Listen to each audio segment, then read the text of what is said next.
So good morning, everybody. I'm Reverend Jerry Federley, spiritual director here at First Church of Religious Science, and I'm delighted to have as our guest speaker Reverend Carolyn Douglas from the Redwood Center for Spiritual Living, and I'll introduce her later on.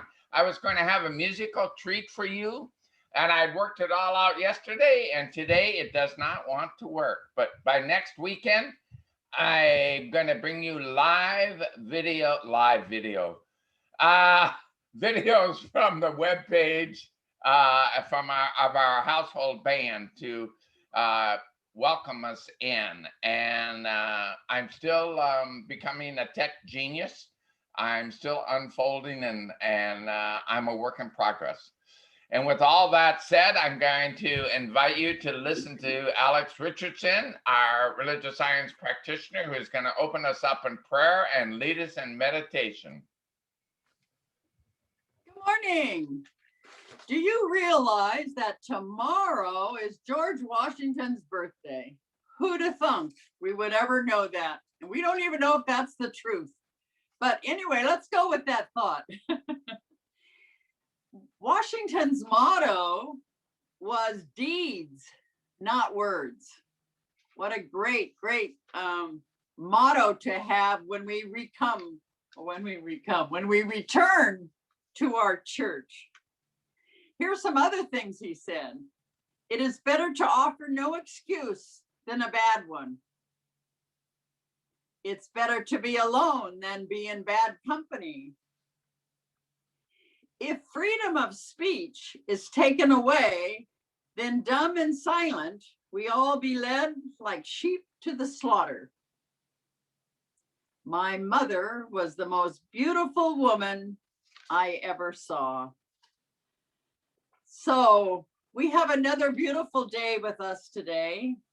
And I got my first jab, as they say in England, and waiting for my next jab. Today we have a wonderful speaker, Reverend Carolyn Jolly Douglas, whose talk today is One Mind, Infinite Connection. So let us pray. There is one life. That life is God. That life is perfect. And that life is my life now. Let us pray for all that's been given to us. Let's just focus on the good and the giving and receiving, the multitude of life things, the air, the flower, the water, to keep things going. I acknowledge the many different ways we have all become successful in our new world of late. I see more kindness, more paying attention to love. Our Jerry continues to keep us enfolded in his arms. I bless all the givers and all the receivers. I bless everyone who hears this message today. And so it is. Now for our 3-minute meditation. I keep reading about meditation from different books. While they all have different ideas, they all say the same. Just do it. And listen to your breathing when your mind goes going round and round. Just breathe and begin being quiet and listen. Then the payoff is worth the challenge of being one with the one. So let's begin. I'll chime us in and chime us out. How lucky we are to be above the ground. Let's begin. And so it is.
I leave you all today with a quote by Charles Swindoll.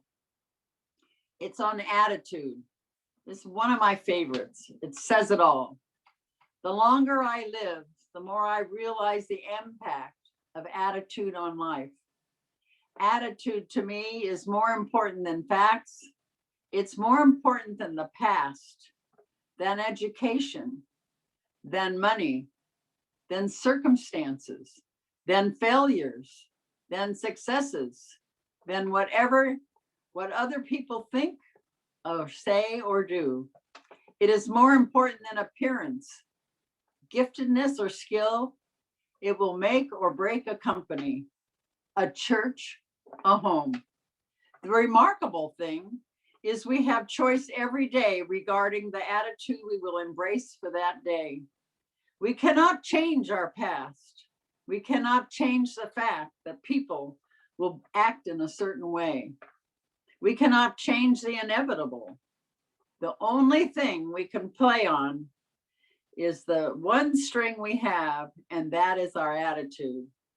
I am convinced that life is 10% of what happens to me and 90% of how I react to it. And so it is with you. We are in charge of our attitudes. And so it is. Namaste. Oh, thank you, Alex, for that reminder. We are in charge of our attitude, and it's 10% of what happens to us and 90% of how we react to it. Yes. So it's my delight to welcome back Rev Carolyn Jolly Douglas, who is an ordained minister of religious science. And over the past 20 years, she has served in 3 different separate ministries, teaching the philosophy of the science of mind. Her roots in that spiritual life began and is cemented in her childhood, and it shows in her words of wisdom that she gives us. She believes anyone can successfully live a prosperous life by way of spirit, and she's currently the spiritual director at the Center for Spiritual Living Peninsula in Redwood City, just across the bay. And she is completing her service as a CSL Regional Support Coordinator in the San Francisco Bay Area. Big shout out and thank you very much for that, Carolyn. And our theme today is, our global theme is Timeless Wisdom, Evolutionary Vision. And our February theme is One Journey, Many Paths. And today, Reverend Carolyn is talking about one mind, infinite connections. And it's my pleasure to now turn it over to for all of you to be inspired by Reverend Carolyn Douglas. Thank you, Carolyn. Good morning, everyone. And thank you so much for inviting me to come back to be a speaker for you. I just feel that even the invitation to return to speak to you again is an example of one mind and one connection, because I enjoyed myself the last time that I spoke, and I had in my heart, oh, I would love to do that again. But I have visited your center, the First Church of Religious Science, Vallejo, throughout quite a bit of my time as being a religious scientist. And that's how I define myself in this teaching. I love the science of mind. My background is very Christian. And as I have grown in my spiritual life, I have participated in Hinduism. I participated in Buddhism. Got to get that word correct. I participate in Judaism. I participate in practically anything of spirit, because one thing that I have come to realize more than anything else is there is only one mind and there's only one life, and we're all a part of it. The principle that I want you to hold firmly in your mind for today is oneness. Oneness, the unity of all life. There's only one mind, and we're part of that mind. The monthly context from which we are speaking has to do that we're now being encouraged in this evolution of our understanding of the science of mind and spiritual thought to move from just thinking about it, move it to having much more of an experiential knowing of it. That means that we involve and engage ourselves through spiritual practices directly with the divine. Last week, I talked about being in communion with spirit, and many of us have different ways in which we do that. Some of us use spiritual mind treatment. Some of us prefer meditating. Some of us like to go out like I do. I have the Bay Trails near where I live, and I love to go and walk along the Bay Trails and be in nature. There are some of us that love to journal. But the main point is when we engage in spiritual practices, we are communing with God and we're opening ourselves up to the very presence of God such that we know spirit in the moment. Now, I realize that everybody is not on board with the term God. This is not an apology. This is an explanation. I was raised in the Baptist church. I have Mennonite roots and family that I sat at the long tables and in the big room and sat down for Sunday service with. The name God is really predominant and kind of like instant here. And even though my belief of God is the infinite spirit of life, God is going to fall out. So that's just an explanation. Please, when you hear that word and you don't resonate with it, please change it in your mind to what resonates with you, because we know there's only one infinite spirit that we call God, we call source, we call beauty, we call the infinite invisible, we call the all, the ever presence. Emerson called it an oversoul, and some call it a supreme being. So today, what we know is that every religion and the spiritual path is connected to that single river of life that flows through everything and everyone. What we know is that every person is connected to this river, and that everyone must be connected to everyone else, to the wellspring of life.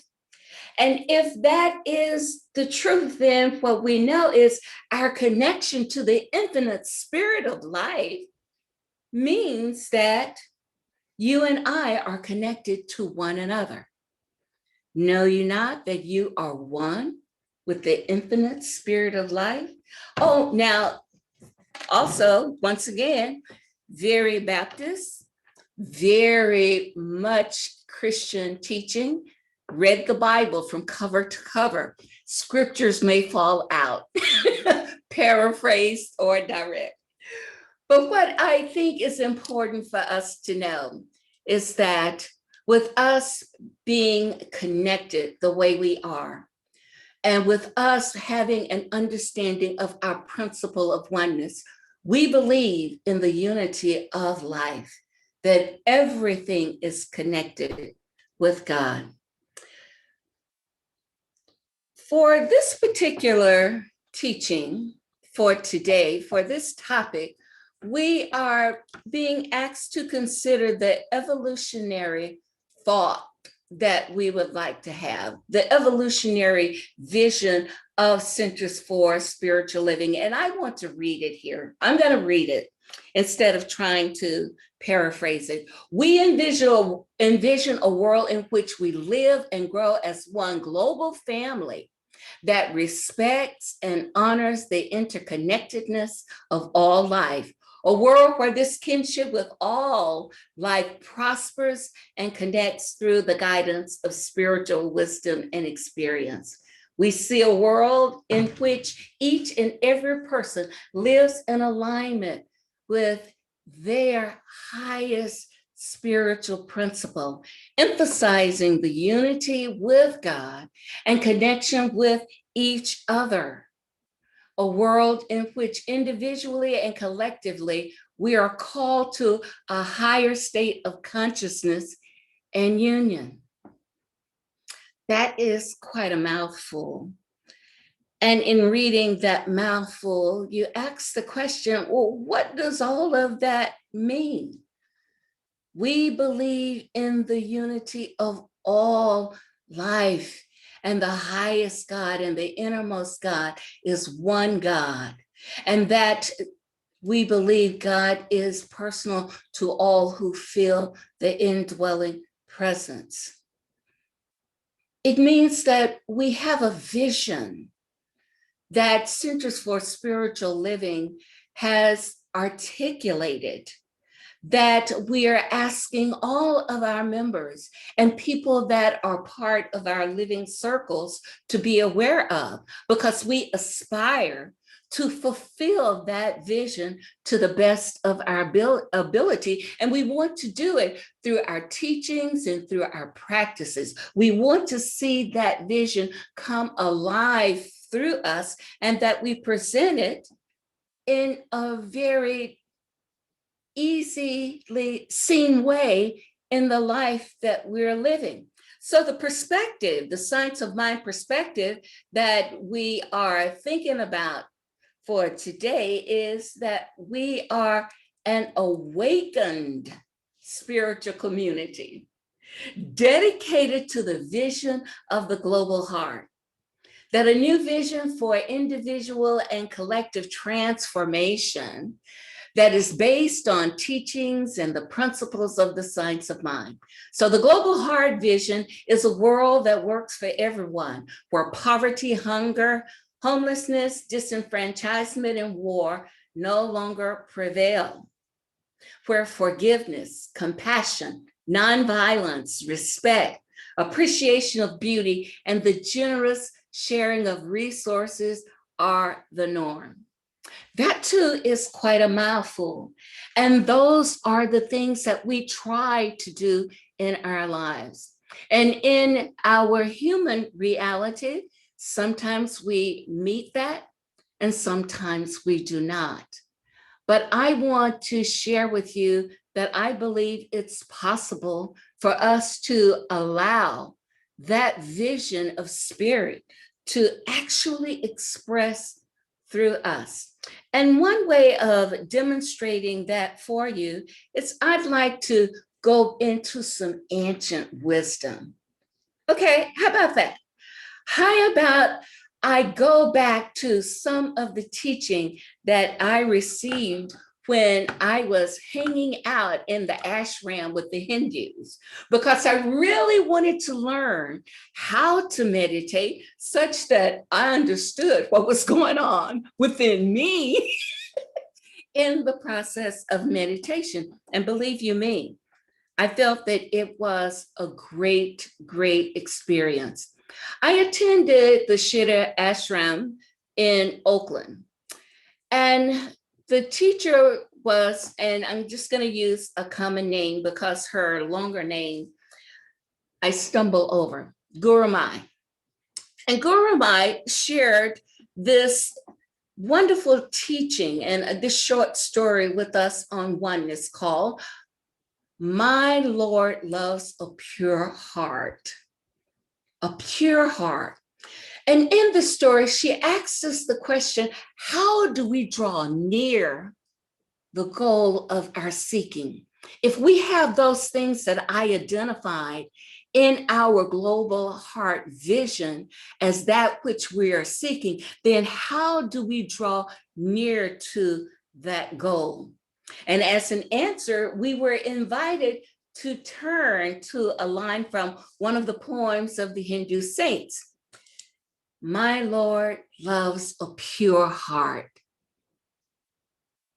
This phrase, this song of the soul, is a message for all of us to hear, and it's for all of us to experience. It's an invitation to us who are just sitting out on the spiritual path and to become inspired. Use it as an inspired piece for anyone who's already walking the path of God to begin to experience that. So how do you get that pure heart?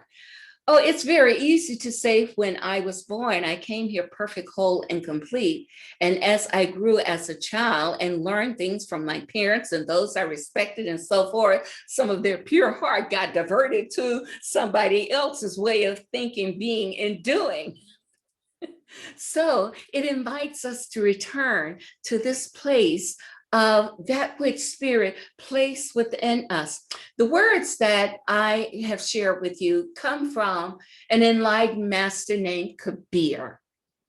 And Kabir lived in the 15th century in Benares, one of the holiest cities of India. Today, Benares is called Varanasi or Kashi, and it's located on the left bank of the Ganges River in India. It is still one of the 7 sacred cities in Hinduism. So it's still an active and alive place. Very little is actually known of Kabir's life because his birth was not recorded, and his whole existence seems to be surrounded by his poems. What people know, it comes out of the poems and songs that he wrote. But here's the deal. Kabir's poems and his songs were about the inner world that he lived, the inner world that he experienced. He had learned how to live his outward life from his inner world. And he was always tireless in his efforts to help both the Hindus and the Muslims to live together in harmony in the area where he lived. Now, you know, there was factions and differences between the Hindus and the Muslims.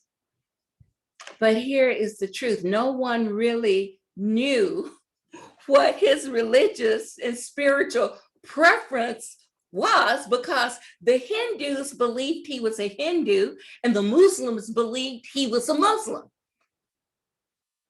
No one really knew, because he embraced that teaching of God loves a pure heart, that he embraced the teaching of our oneness, that he sought after the life of God and to please his living and his life to be in alignment with that life of the divine, the life of spirit. And that life says, love ye one another. It did not say love as long as that person is in total agreement with me. It did not say love as long as that person looks like me. It did not say love and fly with the flock that you like. It says simply to love. Love ye one another. So if we learn this thing of love and allow it to begin to flow through our lives as it should, because it does, whether you want to believe it or not, whether you want to recognize it or not, it's flowing. If we are to do that, then we eliminate from our experience this crazy thing that we practice called separation. We let that go.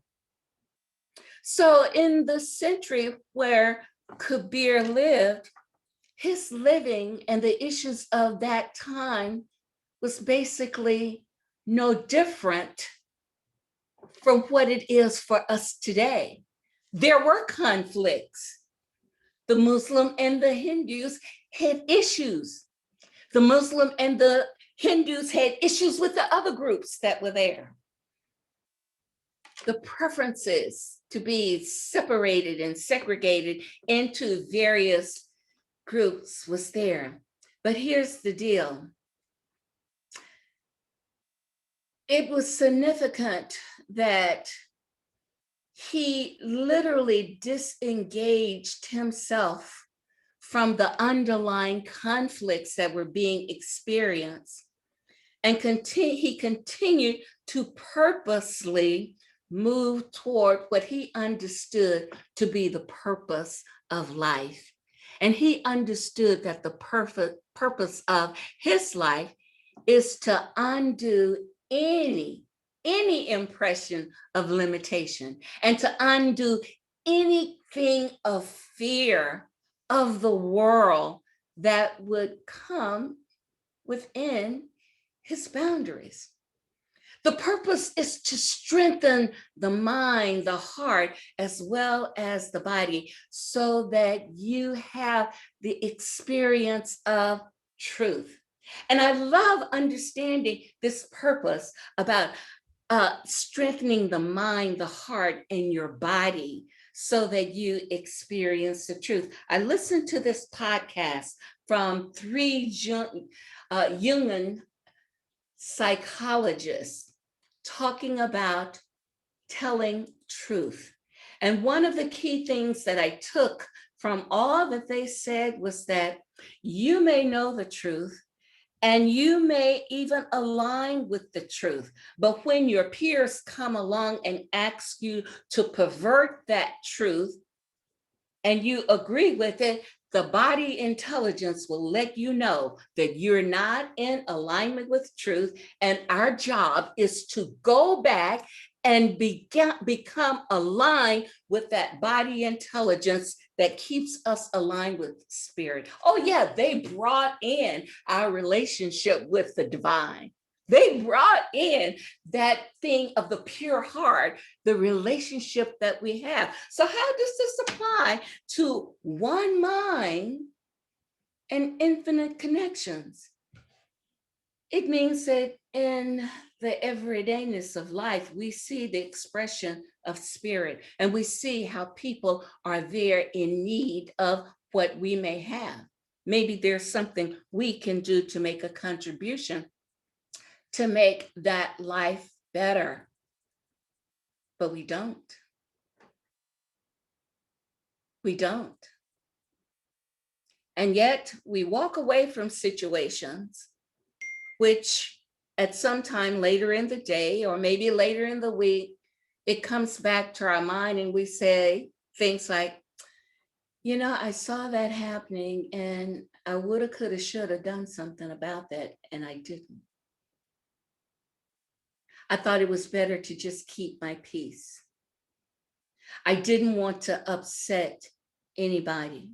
So as I apply this story of Kabir and his relationships to spirit to the many connections that we have in our life today, and apply it, looking at it from the principle of oneness, I know that it's important for us to clean up,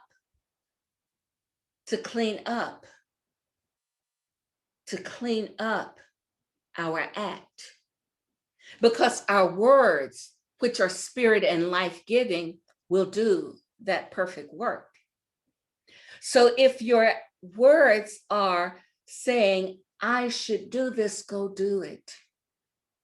If your words say, don't do something, then don't do it. But once again, we are involved in our communion in union with God at all times, because there is a power and a presence that is with us always. The scripture says, I will never leave you. I will never forsake you. I am with you always. Now, Carolyn Douglas, as a young woman, said, does that mean when I'm out on a date? Yeah. Does that mean when I'm sneaking and hiding from my parents? Yeah. It means always, in everything. Once we come to a realization of what that oneness is really about, knowing that the divine presence is constantly with us, then it becomes a little bit easier to understand what we teach in the science of mind through the Centers for Spiritual Living, that I am a center of divine consciousness, that right where I am, God is, and that divine intelligence flows through me because it is the infinite mind of God that is always present here. God speaks. You see this heart? God speaks where? To the heart. God speaks to the heart, and God speaks in the heart. And the words that God speaks makes us rejoice and makes us glad. We believe that God communicates with us through our intuitive and spiritual nature.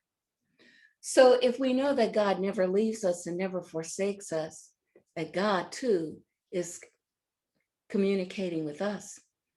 I asked the question last week, can we really talk to God? Now, please listen to this carefully. We normally talk at God.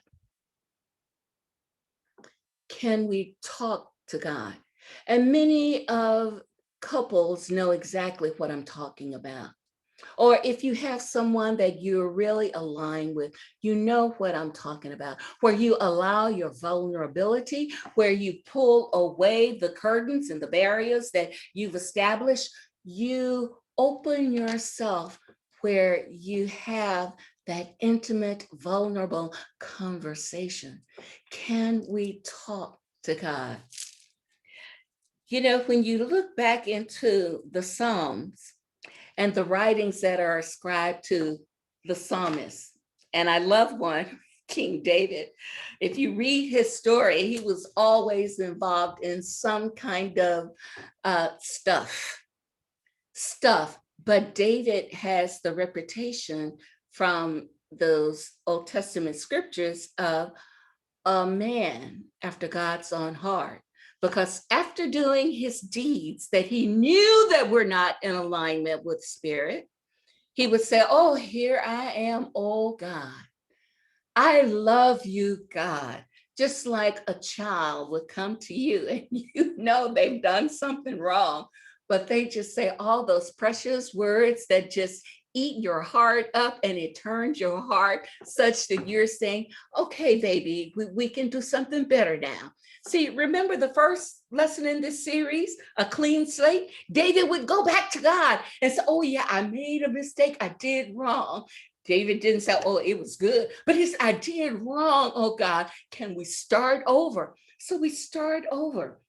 And we start over time and time again with people. So when we feel convicted within ourselves that we did not follow the leading of spirit that was in our hearts, we can start over again, aligning ourselves once again with the spiritual truth and to allow that unconditional love of spirit to flow through us. But here's what we need to do to go a bit further. Allow that unconditional love of spirit that's flowing through you to flow out and touch others. Let that spark of life that is within you to flow out and let it touch others. Those of us that are people of color have experienced the slings and arrows of outrageous fortune based on things that have happened not only in our personal lives, but in our spiritual communities.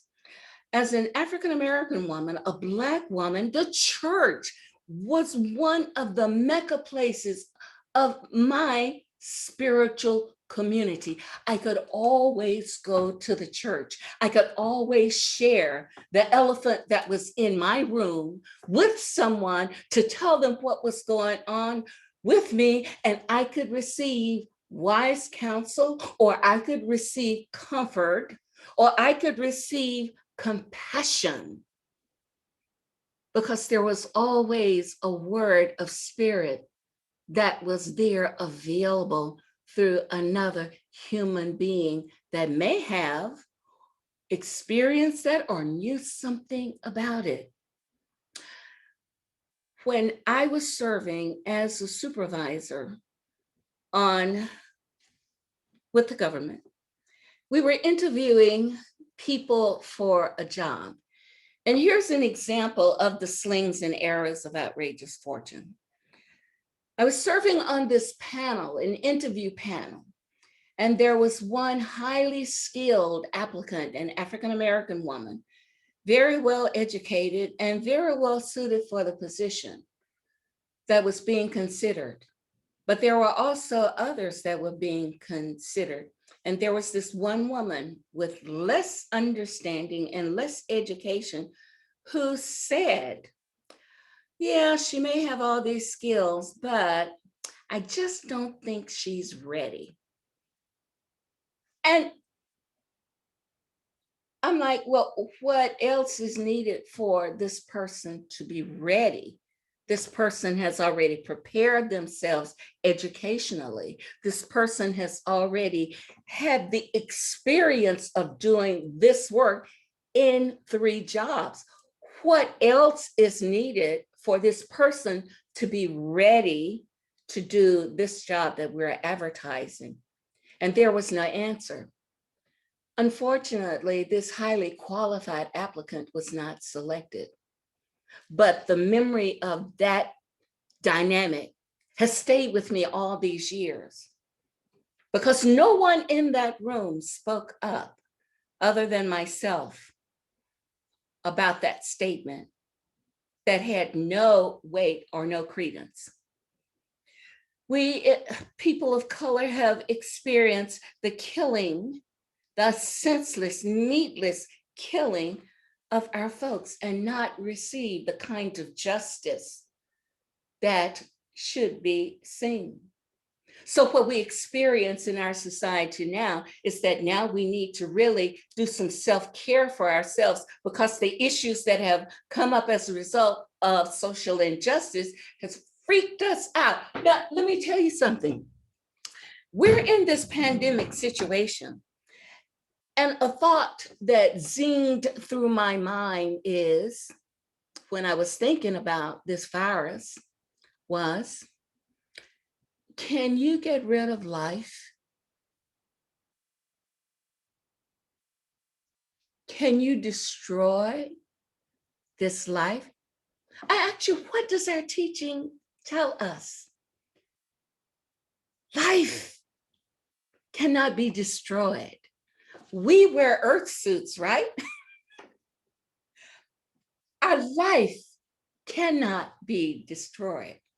Life itself cannot be destroyed.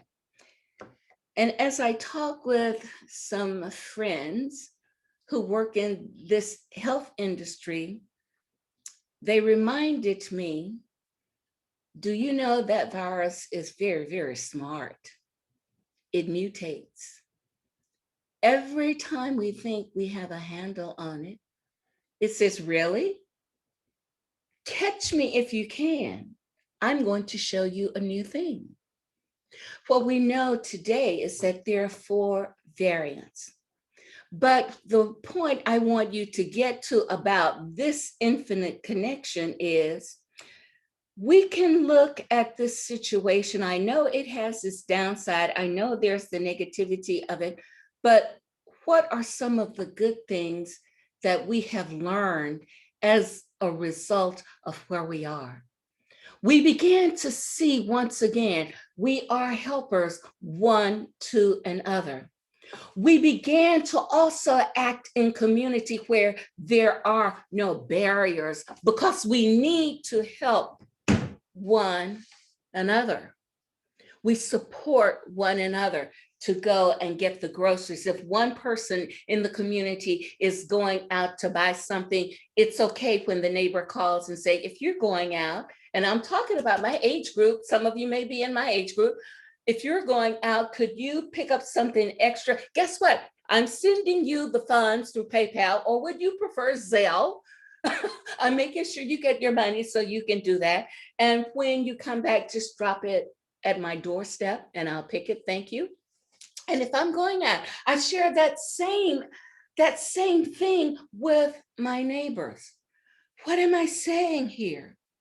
I'm saying that out of the craziness that we place upon one another, we can also, through sanity, place this unconditional love of being in a cooperative life together and to live life from that place of unity. Because it is the Spirit through love that has drawn each and every one of us to it and through it. And as Spirit expresses through each one of us, we show love to one another. I am going to invite you to show love to one another. What I love about this in terms of community, and I want to read something for you as part of my conclusion. It comes from Pathways of Being, the Awakening Consciousness. And it's entitled Finding God in Community. And I am going to pull out the magnifying glasses so that I get every word, because the words are small. I live each moment of this day in awareness of my oneness with all people. We are God's offering, all of us, and no one less so than another. How can I divide what God cannot? From whom would I withhold God's life or love when God does not? All are God's children. All were made by God and all are loved. My understanding of this truth goes out from me this day in thought and in word and deed, embracing all humanity in God's inclusion. A greater sense of oneness on this earth begins today with me, and I am one with everyone I meet, and everyone is one with me. These are beautiful words to read. They're beautiful words to sink into our spirit, into the depths of our soul. How can we ensure that their message and their impact go within and become such a part of us? We can do that through our spiritual practices. We can do that as we come together in community and read such words to one another, remembering that I am created from the very same mind that you are created from. I am created out of love. You are created out of love. We can remember it when we meet another person and we say, the Christ in me meets the Christ in you. The love in me resonates with the love in you. It does not matter if you know that person's name, even though today we're saying, call the name, call that person's name. Calling the name helps you to remember. But if you're in that place, like sometimes me, I'm like, oh, come on, help me. I can't remember that name. Come on, God, help me with that name. Remember, you are Christ. You are God. You are love. And you are expressing. You are a great dynamic in this world. And because of your consciousness, because of your awareness, you can move mountains with that thought. Place your hand on your heart. Let your heart open wide. Just let that love flow. Let it begin to flow. You are connected with the greatest source of life that any of us could ever know. It's within you. It is you. You're not separate from it at all. So your love, your joy, your goodness, you have within you the express wholeness of life. health, wealth, whatever you choose, whatever you decide. This is your true reality of who you are, and nothing less. Nothing less. There's only one mind. That mind is God.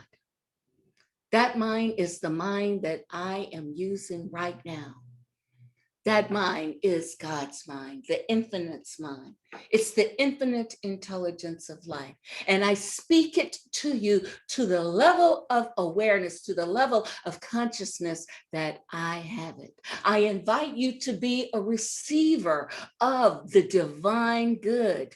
Maybe there's something that I've said today that resonates with you. If it goes to your heart and to your soul, let it become a part of we are one. In this thing of unity, we know it because we're resonating, we're connecting in this love, we're connecting in this intelligence, we're connecting in this life. And it supports both of us for the divine good. I don't know how long I've spoken, but I tell you as a Toastmasters, it would be so good to see the green, the yellow, and the red color so that I know my time limit. But I think it's important now for us to just realize some really sound, hardcore truth. I am that.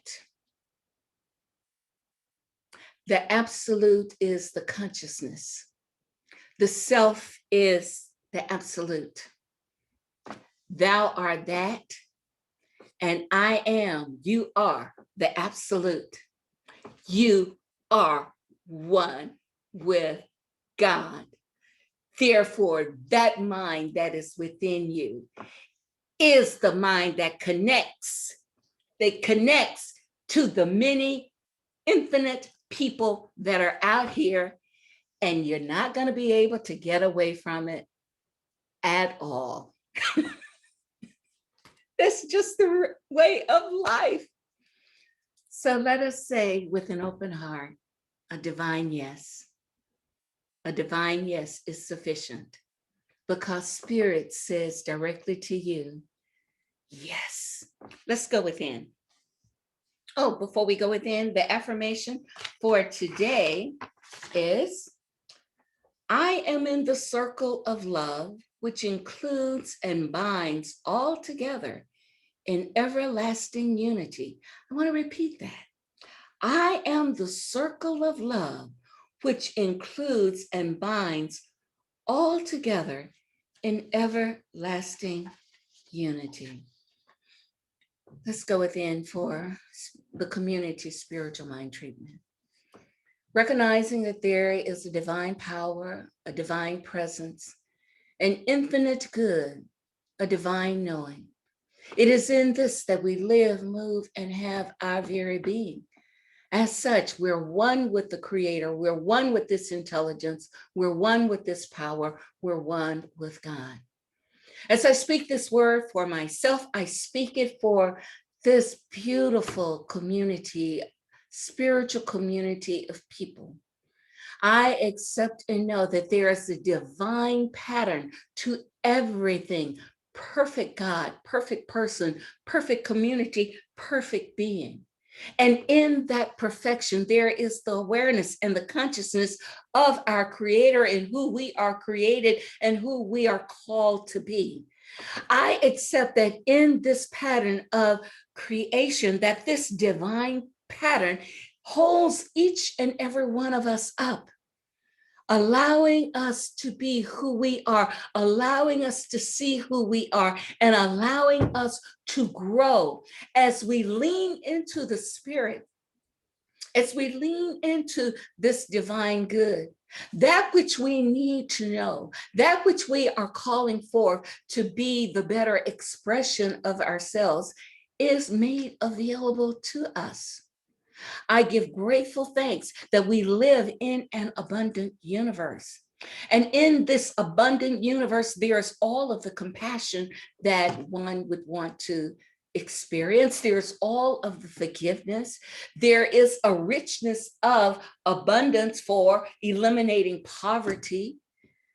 I accept and know that there is so much good here that as we clean out our closets and release that thing that we no longer need, that it finds the perfect person who's been waiting for it. I give grateful thanks in knowing that as we allow ourselves to be fully aligned in spirit, that the divine doings are made manifest in our lives, that the very goodness of God just comes within our experience. And we begin to see the activity and the sightings and the knowing of God in the everydayness of life. For I accept and know that God does come in the everydayness of life through people, places, things, through events. That spirit makes itself very well known. So we lean into the faith and trust that we have of spirit. And I know that it is good. For we believe that the eternal goodness, the eternal loving kindness, the eternal givingness of life to all is God. And for this, we are truly thankful. I accept that this goodness is upon us right now, and we allow it to be. I accept that it's done. And I invite you to join me in closing. And so it is. And so it is. Wow. Thank you, Reverend Carolyn. That was beautiful. Beautiful, beautiful, beautiful. I love the common language of love. And when you were sharing about Guru Maya, I used to go to Siddha Yoga in San Diego, and I have been to a couple of her conferences. So I know the meditation practice you speak of. It's very deep. And thank you, thank you, thank you. So I want to invite you to stay tuned, and we're going to open it up to a community meeting in a little bit. But before we do that, I wanted to make the Sunday announcement that I always make, and that I am so grateful that you all respond to. That while we are a church without walls, this is our yellow building, our church building, which still has some bills to be paid. And so whatever you can give, we really appreciate. And hopefully we're going to be back in that building sometime. There's various opinions on when, and maybe by summer, maybe earlier, but they're all opinions until we have the facts.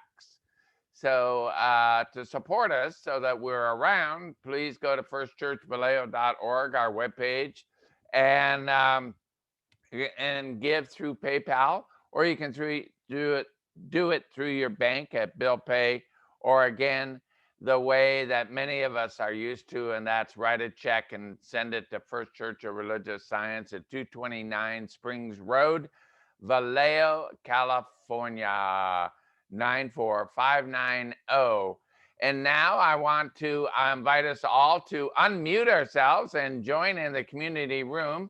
And Reverend Carolyn, you're invited to stay around for a while. We go for about 15 minutes or so, and I'm going to first stop Facebook, and then I'm going to stop the recording.